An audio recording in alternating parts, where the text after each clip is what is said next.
Hello everyone अस्सलामु आलैकुम and welcome to my another video. आज के करलाम आलू बेगुन दिए रुई माछ रान्ना करलाम एवं करलाम करला भाजी।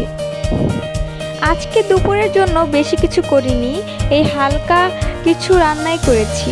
সিম্পল তরকারি তেলে ছেঁকে মচমচা করে করলা ভাজি করলাম।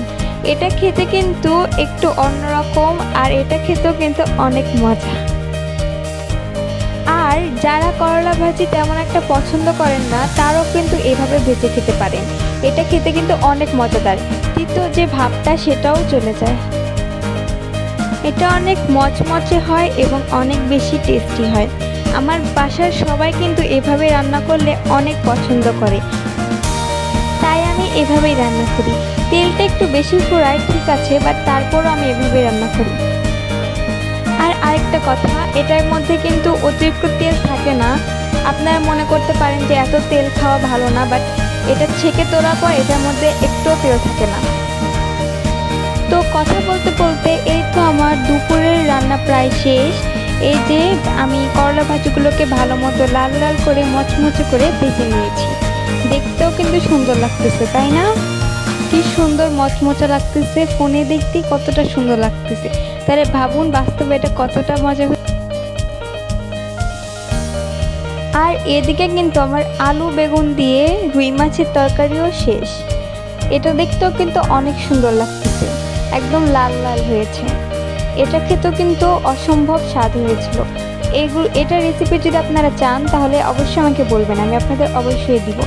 তো এখন দুপুরের সকল রান্না শেষ করে আজকে ভাবলাম একটু আমের আচার বানাবো। তাই তো এখানে অনেকগুলো আম নিয়ে চলে এসেছি। এখানে কিন্তু অনেকগুলো আম আছে, এখানে প্রায় 7 কেজির মতো আম আছে। তো এই সব আমগুলোকে আমি একা হাতে ছিলে নিচ্ছি। আর এগুলো আমি বটি দিয়ে ছিলি নাই, কারণ তাহলে অনেক সময় লেগে যাবে, যার কারণে আমি একটা মেশিন দিয়ে এটাকে ছিলে নিচ্ছি। আমি সবগুলোকে কিন্তু, আর দেখুন কত তাড়াতাড়ি ছেলা হয়ে গেল। তো আমি সবগুলোকে ছিলে নিয়েছি। এখানে অনেকগুলো আম, তাই না? এই সবগুলোকে ছিলে ভালো মতো ধুয়ে নিব। আর এই তো এদিকে আমি চুলায় বসিয়ে দিয়েছি আমার আমের আচারটাকে। আমি কিন্তু আচারটাকে গ্যাসের চুলায় রান্না করছি না, তাহলে কিন্তু স্বাদ তেমন একটা আসে না। মাটির চুলায় রান্না করলে কিন্তু স্বাদটা পুড়ে পাল্টে যায়, তাই না? তাই তো আজকে আচারটা মাটির চুলাতেই রান্না করলাম। এটা কিন্তু প্রায় শেষের দিকে। আর আজকে আপনাদের এটা দেখাই নাই, এটা আমি আপনাদের পরে দেখাবো। রোদে শুকানো হয়ে গেলে তখন আপনাদের আমি পুরোটা দেখিয়ে দিব। তো আজকের ভিডিওটি এই পর্যন্তই। আশা করি আপনাদের সকলের ভিডিওটি ভালো লেগেছে। আমার ভিডিওটি এতক্ষণ পর্যন্ত দেখার জন্য সকলকে অসংখ্য ধন্যবাদ। সবাই সুস্থ থাকবেন। আল্লাহ হাফেজ।